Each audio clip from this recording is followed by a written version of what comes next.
Hi guys, this is Vitaly with AFT Dispatch and A2C Logistics, and in today's video I'd like to talk to you about something that went down 40 years ago, yet it continues to affect every truck driver in America today. Now before I jump in, I'd like to ask you to please like the video, make sure you subscribe to the channel and hit the notification bell so you never miss a single release of our videos, where every Friday we talk about something that could benefit you in your trucking businesses, in your trucking careers, as well as cover the loads we've successfully booked for our customers, consisting of leased on owner-operators and carriers operating under their own MC authorities running under our truck dispatch services. So thanks for the likes, let's get the show on the road. The topic for today is deregulation. Now the reason for that is if you've been in the industry for any period of time, you've certainly heard the term deregulation. You know, the old school drivers and the old timers of the trucking industry are always talking about how things were different back in their day, and they're absolutely right. Things were very, very different because from 1935 to 1980, the federal government regulated absolutely everything about the trucking industry. They told you where you could run, how you could run, what kind of commodities you could run, and what you were going to get paid to run those lanes. They literally set the pricing for every piece of freight that moved inside of a semi-truck throughout the United States. Well, late 1970s, salaries were actually 50% higher than they are today, and that's including inflation in today's dollars. Well, all of that changed completely on July 1st, 1980, when President Jimmy Carter produced a new law called the Motor Carrier Act of 1980s. Once that was set into effect, everything that we knew about trucking completely changed forever. You see, from 1980s, wages dropped by 21% in the trucking industry, and in urban parts of the country, they dropped as high as 50%. Today, 40% of the trucking industry, the truckers out there, don't even have basic health insurance, and that's compared to 17% of the regular non-trucking folks that are out there. So in other words, if you are a truck driver and you have health insurance, you're doing something right. Good job, and please like the video. Now guys, regarding the deregulation, you see, deregulation was good for the mega stores, the mega chains, the consumers, because what it did is that actually created lots of competition between trucking companies, and it pitted one truck driver against another, which ultimately drove the prices down. Big box stores and online retailers certainly benefited a lot from this. Walmart, Home Depot, Amazon, and certainly Amazon Prime would not exist in that market dynamic, but they not only exist nowadays, they prosper and are doing better than ever before because of the competition that was created after the 1980s. You see, from 1980 to 1990, the number of companies doubled in the US freight markets. By 1990, we had 40,000 carriers operating in America, and today we have over 200,000 carriers, and these companies have 6 or less trucks. So a lot more smaller companies joined the industry. By 1986, 4,000 companies had to close down doors, but still by 1990, the trucking industry doubled in terms of carrier size. So this severe competition actually caused a lot of problems. It created underinvestment by different trucking companies, inefficiencies, and market instability, as well as lowering in the quality of service that was provided to the consumer and the different companies that were utilizing the services of different trucking companies. Deregulation was never intended to help truck drivers. We were never in mind. It was really designed to increase competition, to lower costs, and that's about it. Between 2000 and 2018, the lowest earning 1/10 of the American population actually saw their wages increase by a mere 3%, while the wealthiest 1/10 of the population saw an increase of 15.7% in their wages. So that's a big split between 15% or almost 16% and 3%. Huge difference. Ultimately, what it led to is that housing and healthcare went up in price, and what we got in return were cheap TVs, clothes, and toys that went down in price. And today's competition is absolutely fierce. Lots of trucking companies competing for the same dollar, for the same loads. The markets lately have been very good, but there's a different reason why this is happening. And you'll see in the next segment of this video that this week was another great week to be a truck driver in America. But realistically, you only have a few things you can compete on. You could save money on fuel, insurance, and repair costs, but you could also look at the other side of the fraction, where you're looking at what you could make, and which is you can make more money by using better dispatching, learn the skills of doing a better job in dispatching your own loads. And of course, you could, if you're an owner op, you can lease on with a company that costs less to lease on and doesn't nickel and dime you. But realistically, we'll talk about this towards the end of this video. For now, let's switch over to camera. Let's talk about some of the loads we've booked for our customers. I'll see you guys in a moment. All right, welcome back, guys. Let's take a look at some of these loads. Now, I will tell you, this has been a fantastic week to be pulling a reefer, and you will see in a moment.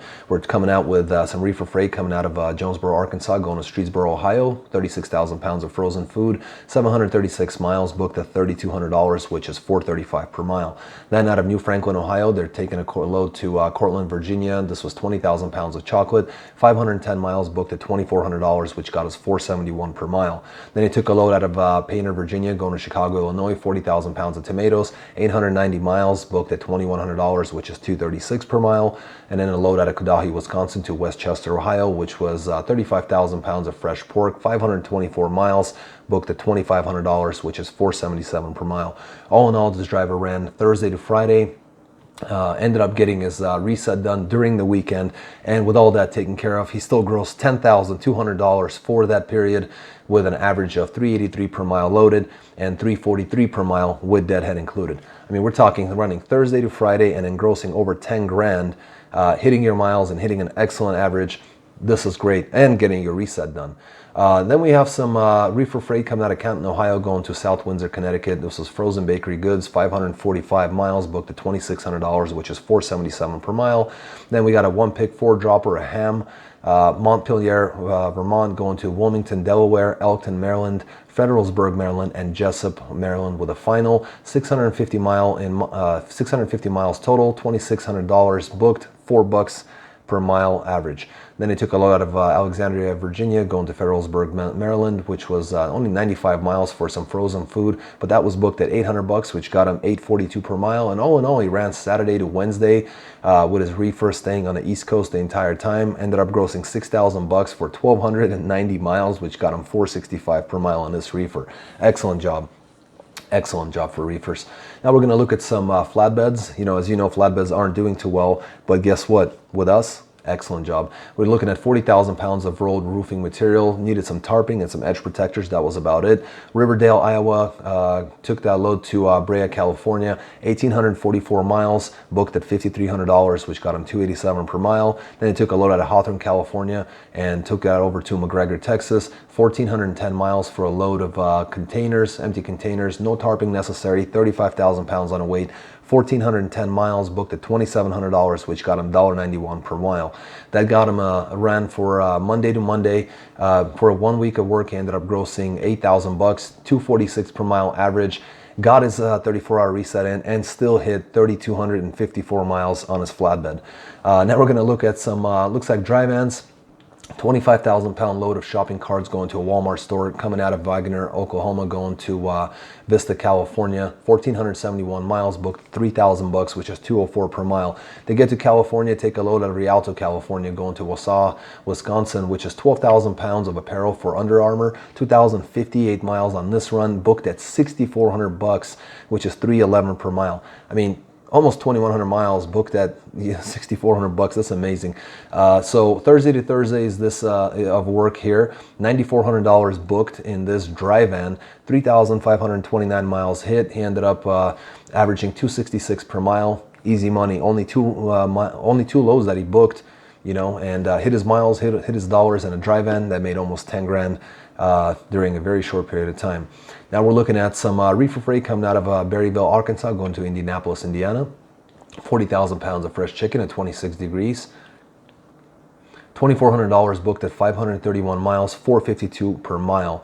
Then he took a load right out of Indianapolis, so zero deadhead, took it over to Memphis, Tennessee. 41,000 pounds, negative 10 degrees on a reefer. It was just a load of food. 465 miles, booked at $2 grand, which is $430 per mile. Then they took a load right out of Memphis, so zero deadhead there. Took it to Pittsburgh, Pennsylvania. It was a full load of refrigerated beer. 769 miles, booked at $3,500, which is $455 per mile. Then once again, zero deadhead, coming out of Pittsburgh, Pennsylvania, going to Greenfield, Indiana, took a load of chocolate. It was 41,400 pounds on a weight, 55 degrees, 339 miles, booked at $900, which is $265 per mile.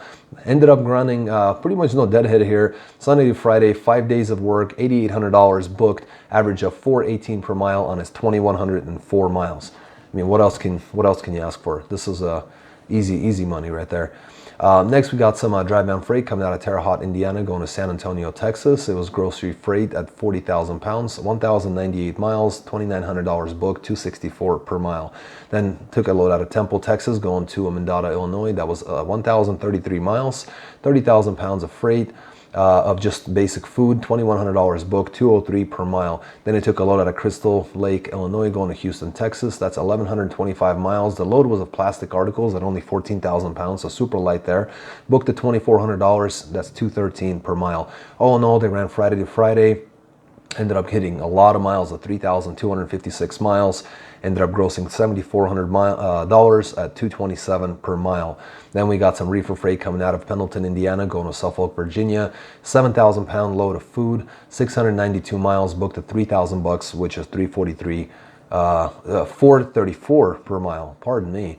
Then there's a load out of Chesapeake, Virginia, going to Tipton in Indiana. It's a paperboard load of 40,000 pounds. The reefer stayed off on this one. Dry load, 745 miles, booked at $1,400, which is $188 per mile. Then it took a load out of out of Indianapolis, Indiana, going to Charlotte, North Carolina. It was negative 10 degrees of frozen bread, 40,000 pounds, 586 miles at $2,700, which is $461 per mile. All in all, they ran Friday to Wednesday. Driver always makes great money. Stays in the in the eastern states and the Midwest. Ended up grossing $7,100. 2,023 miles that he ran at $351 per mile. Then we got a load out of Buffalo, New York, going to Swedesboro, New Jersey. It's 15,000 pounds of apples. This is a vented van running 389 miles, booked at $2,300 at $591 per mile. Then Dayton, New Jersey, going to Dunn, North Carolina. 42,000 pounds of mushrooms, 480 miles, booked at $1,500, which got him $313 per mile. Then he took a load out of Fayetteville, North Carolina, going to Harrisburg, Pennsylvania. 44,000 pounds of general goods, 427 miles, booked at $1,800, which got him $442 per mile. And then he took a final load out of Chambersburg, Pennsylvania, going to Montgomery, New York. 259 miles, load of paper at 44,000 pounds, booked at $1,400, which is $541 per mile. All in all, this driver always takes his resets at home on the weekends. Made it, ran Friday to Friday. Excellent money, booked $7,000 for 1,555 miles at an average of $450 per mile. I mean, what are you going to ask for? It's a vented van. This is great stuff. Guys, like I said in the beginning of this video, there are only a few ways for you to make more money in this trucking industry with the number of trucks that are out there, with the competition as complicated and as high as it is. You could save money on insurance, on your fuel costs, on repair costs, things like that. But there's also another aspect of it. If you want to make this kind of money, our dispatchers are very experienced. They know what they're doing. They know the lanes. They know the commodities, where they're taking you, why they're taking you there, and what they're expecting to take you from there, right, when you get to the destination. So if you like to make this kind of money, if you're a carrier, you have your own MC authority, we can dispatch you.